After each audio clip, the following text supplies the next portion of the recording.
If you're thinking of buying a home in 2024, or you're already in the process but offer after offer keeps getting rejected, then today's episode is going to be for you. So in today's episode, I'm going to go over the 5 things that you should be doing on every single offer to make sure you have the best chance of getting your offer accepted and getting into your dream home. So let's go ahead and get into it. So as we enter 2024, the housing market forecasts for Orange County, which, side note, if you haven't checked mine out yet, you can check it out right up here if you're watching it on YouTube. But basically it's showing that supply is expected to remain low and interest rates are expected to slowly decline for the remainder of the year, which means that demand should start to increase, which ultimately for buyers means that you'll be dealing with more competition on a lot of the homes that you're trying to purchase right now. So how do you go about competing with all these other buyers while at the same time placing the best offer you can while keeping yourself protected? Well, the first thing you need to know is what sellers are actually looking for. So obviously sellers are going to be looking to make a profit on the sale. So they're looking for a high price on the home. However, that's not the only thing they're looking for. And today we're going to concentrate on that second part. And the second part is this escrow going to close? Is it going to be smooth? How much do I have to worry about this buyer backing out of escrow? So that has to do with the confidence that the seller has in the buyer to be able to close on that home on time. So why is this important? Well, a lot of times sellers are not only selling their home, but they're trying to purchase another one. So they're getting into escrow on their own home while in escrow with you. So if you can't close, then they can't close on their home. So even though, yes, the purchase price is going to be an important factor, that confidence that the seller has in the buyer closing escrow on time is also a huge consideration. And if you can give them that confidence, you might be able to outcompete other offers that are higher prices. So let's go over the 5 different ways that you can do that now. Okay, so number 1, if you're like most home buyers who need a loan to be able to purchase the property, did you know that the type of approval you get could dramatically impact if the seller is going to accept your loan? Let's go ahead and go over exactly what I'm talking about. So if you pull up the California Residential Purchase Agreement, which is what you're filling out every time you place an offer on a home, you'll actually see that there's 3 different sections for the type of loan you get approved for. So 1, there's a pre-qualification, then a pre-approval, then a fully underwritten pre-approval. So what is the difference between all of these? So pre-qualification, that is something that you really don't see that often anymore, and it's really a non-starter for any seller right now, but it's basically you're going to an online portal, you're telling them how much you make, how much debt you have, and they're giving you a general idea of how much you might be able to afford if you got it approved for a loan.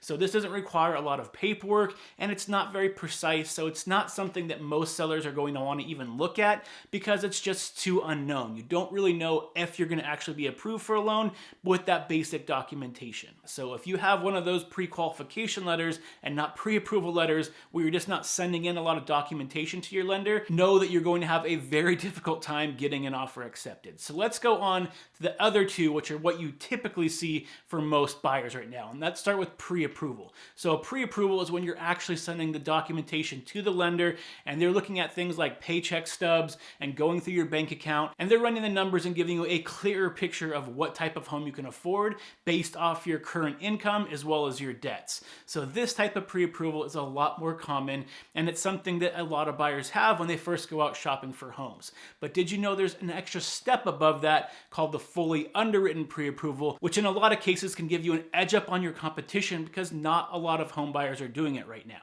Now, what this fully underwritten pre-approval does is it goes one step further. So you're giving all the documentation to the lender, but on the lending side of things, the lender is taking all that documentation and they're basically running it through their underwriting department. And this is the department that's dotting all the I's, crossing all the T's, and basically giving you almost a guarantee at this point that based off your documentation, yes, you qualify for a loan. So things that might come up on here that you're not going to see in a pre-approval is, let's say you had a gift of $20,000 come into your bank account at some point.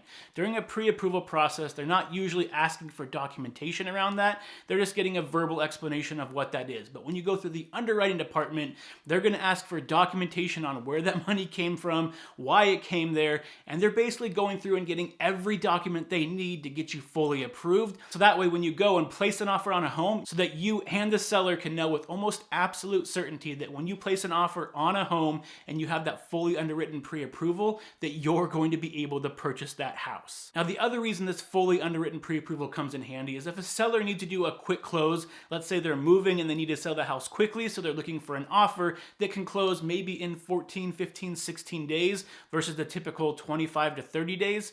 If you don't have all of that paperwork out of the way before you place the offer, it's going to be hard for your lender to guarantee they're going to be able to close the loan that quickly. So by getting all of the paperwork done up front before you even place offers, it not only is going to allow you to do a shorter escrow and be more flexible if the seller needs a quicker escrow, but give you that guarantee that if you go into escrow with that price, that you're going to be able to close on it. So if you don't have a lender that can do a fully underwritten pre-approval, it might be a good idea to look at other options out there and find one that can.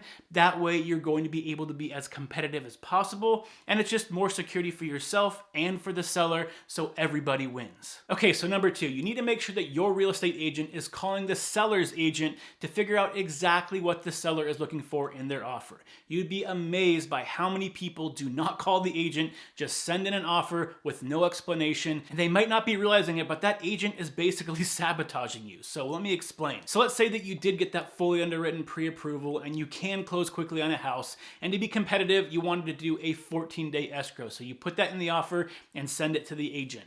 Now, what happens if that seller actually needed a longer escrow? They're looking for maybe a 45-day escrow because they need to find a new home for themselves, and they'd appreciate the extra time to be able to find that home and close on that home. If you're putting that offer in 14 days, that's not giving you an advantage. It's actually a disadvantage at that point. So that's why it's so important to call the agent, figure out what the motivation of the seller is, how quickly they're looking to move, what's important to them besides the price when they're looking at offers, so that way you can write a clean offer up front, make it as appealing as possible to give yourself the best shot of getting an offer accepted. Now, yes, the seller can always come back and say, I actually want a longer escrow, and you can go back and forth and figure it out that way. However, you're not making a very good first impression to either the seller or the selling agent by doing this, and it leaves them a little bit skeptical about your communication skills and if you're going to be able to get through escrow without any issues and close on the back end of it. So by having your agent reach out to the seller's agent, figuring out exactly what they're looking for in that offer before you place it, it's just going to make your offer stand out against all the other buyers whose agents didn't do that, and believe me, there are plenty of them. So number 3 is safely reducing your contingency period. So if you're not familiar with contingencies,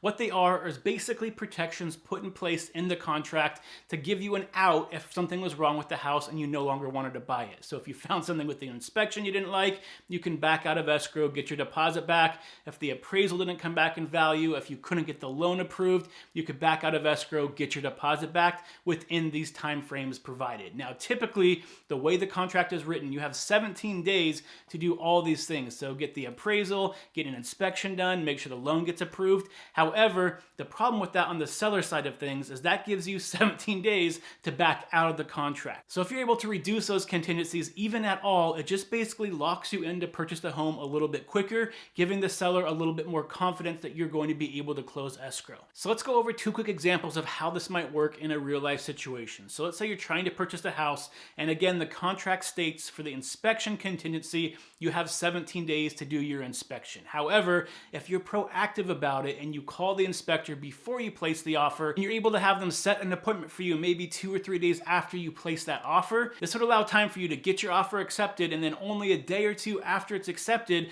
you're having that general inspection done.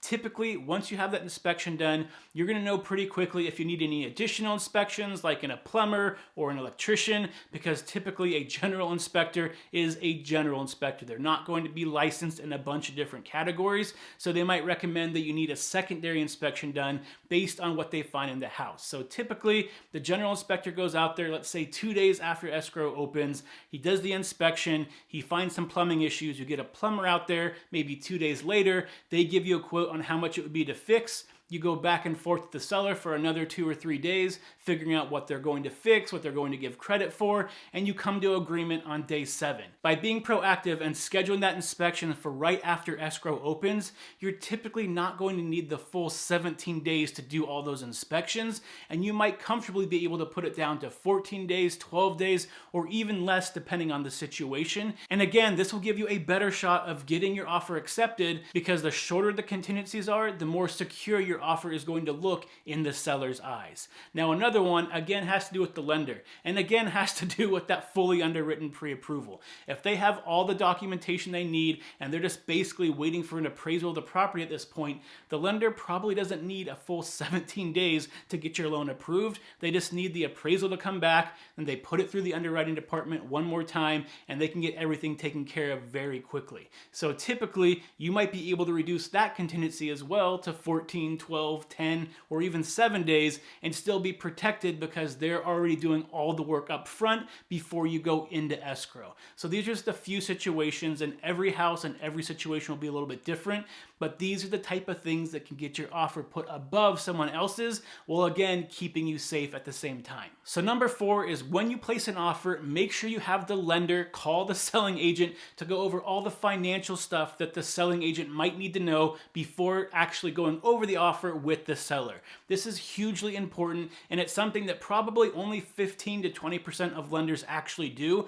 but it makes a huge difference to the selling agent when they're able to get the lender on the line, ask them any questions they have the lender reassure them that they're fully qualified, that they have that fully underwritten pre-approval, and they're just waiting for the appraisal at that point, and gives them more confidence when they go to present the offer to the seller that the loan is solid and they don't have to worry about the financing side of it. So make sure when you talk to your lender, ask them if they're able to call the selling agent every time you place an offer to have that conversation. And it could be hugely helpful. And again, place your offer above someone else's just because it makes the seller feel more secure. And the 5th and final thing that buyers need to be doing to give themselves the best shot at getting their offer accepted is when you're interviewing your real estate agent to figure out who you're going to use, you need to ask specific questions about the process they use to submit offers. So like we already talked about, they should be calling the selling agent every single time to make sure that you're understanding what the seller is looking for. But on top of that, and this might sound silly, but I've literally had agents reach out to me telling me this is why my buyer's offer got accepted.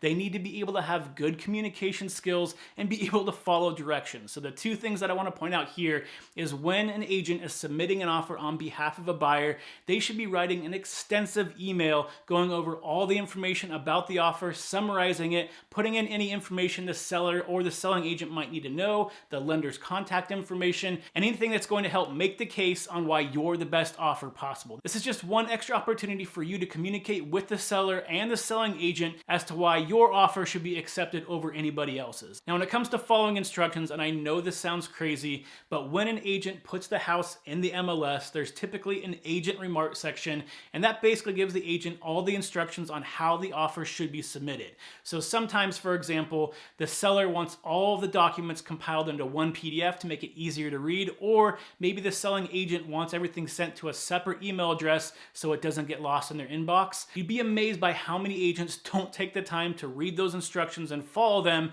which is obviously not a good first impression on the competency of the agent you're using, as well as you as a buyer, and it doesn't leave a good taste in the seller's mouth. And again, it might seem like a small thing, but these type of things add up, and it could be the reason why your offer doesn't get accepted or does get accepted. And unfortunately, it just has to do with how competent your agent is, and probably has nothing to do with you as the buyer. But you'll get punished if you don't have an agent that's good with communication as well as following instructions. So you can see again with these 5 things, it has nothing to do with the actual price of the offer, but everything to do with how competent your lender as well as your real estate agent is. So when you're interviewing your lender, when you're interviewing your real estate agent, you need to make sure you're asking the right questions to make sure you find one that's going to give you the best chance of getting your offer accepted, and again, keeping you protected at the same time. Now, obviously, these aren't all the tactics to help get your offer accepted, but this is a starting point and a bare minimum that you should be doing every time you place an offer. Now, if you're interested to learn more about different tactics you could be using to help get your offer accepted,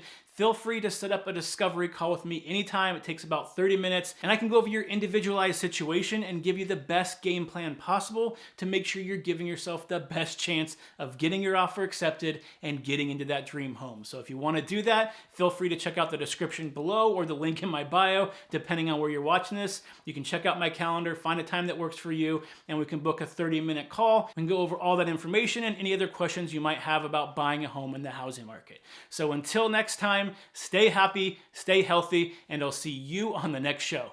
Bye, everybody.